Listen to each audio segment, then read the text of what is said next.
Saludos a todos, muy buenas y bienvenidos a Madridismo al Día. Victoria, clave fundamental, la final anticipada ganada por el Real Madrid frente al Fenerbahce. Estamos en el top 8 y vamos a dar algunas de las claves por las cuales ha pasado el partido y esta victoria. A mi juicio, en primer lugar, el mejor partido de la temporada. En el día de la hora Axe hicimos el mejor encuentro, el mejor partido. Salimos con la idea de ser intensos, ser muy físicos y hacer daño al Fenerbahce en aquello que le podía doler.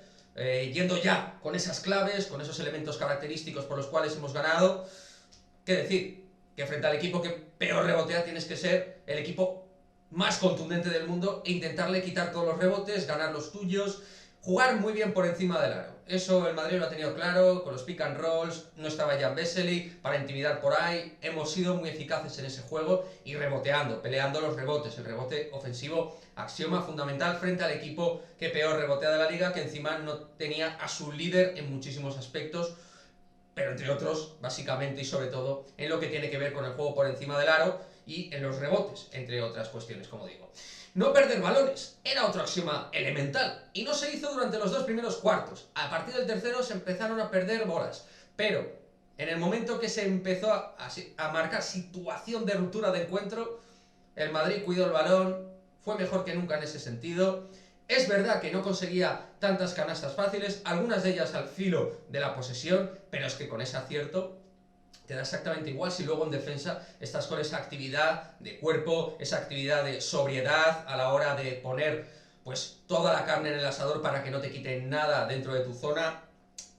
Ahí ya lo equilibras todo en la balanza, claramente. Y hablando de balanza, con Gavi Deck en este estado de forma no hay quien te compita, porque Gavi Deck es la evolución, es la constancia, es el trabajo y es el talento. Talentazo, fue clave para obtener ventajas en el juego triángulo ofensivo de espaldas, pero también en el tiro, que cada día lo hace mejor. En la segunda parte también rompiendo el partido.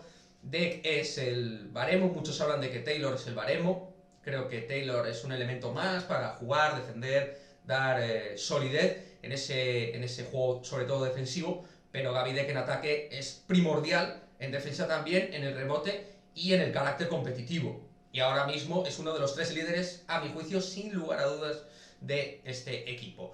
Pero bueno, al final con lo que rompes, con lo que haces el cascanueces en el partido es con el 6.75 y con ese tiro exterior, el mejor de la temporada, con Fabián Coser, con la Provítola sobre todo, con el propio Gavi Deck, con Rudy Fernández. Bueno, sobre todo los exteriores siendo tremendamente eficientes dentro del tiro de tres, y ahí, si tú en defensa estás bien, en el rebote estás sensacional y en el tiro de tres estás mejor que nunca, ya pueden venir aquí los Globetrotters a competirte. ¿Por qué no? ¿Por qué no compites este partido? El plan salió bajo la perfección por parte de Pablo Lasso en la primera parte y siempre nos manteníamos en ese filo psicológico del más 10. Como mucho ellos estaban ahí a 8 puntos, creo que fue 58-50 lo de memoria, ese momento en el cual ellos se acercaron más con un Nando de Colo que fue el único peligro del cual puedo hablar del Fenerbahce, que le veo un equipo claramente menor con respecto a otros años, que es verdad que viene de una muy buena racha, que viene de un muy buen momento, pero que con respecto a ese gran Fenerbahce de hace 2-3 temporadas, pues estamos hablando de un equipo claramente inferior y que, a ver, no debería estar en principio en la Final Four, salvo sorpresa, no debería estar una plantilla corte, que le falta calidad con respecto a otras temporadas con Željko Obradović. Así que con esto nos quedamos, con un equipo que ha competido en el día que tocaba, era la final, y para los escépticos, pues decirles que nada, que hombre, que yo creo que es mejor estar en el top 8, aunque el equipo no haya estado conduciendo buenos partidos, no haya estado en su nivel, y con muchos puntos e incógnitas, tenemos que estar ahí, somos el Real Madrid, y vamos a ver cómo llegan ya los demás.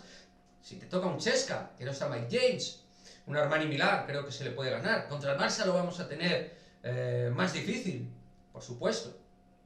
Pero vamos a ver cómo compite también el Madrid a final de temporada, cómo están los niveles físicos, mentales, las lesiones, bueno, muchísimos pequeños grandes detalles que pueden marcar el principio, el fin, la diferencia para poder estar en esa Final Four. Toca confiar en el equipo, con los pies en el suelo, pero toca competir y toca confiar. Fin de semana de clásicos, fin de semana de clásico también en básquet, y a ver si sacamos una media sonrisa, empezando por ese clásico, en los duelos frente al Barça, que últimamente no se nos han dado nada bien. Deja tu comentario, suscríbete. Nos vemos en el próximo vídeo. Adiós.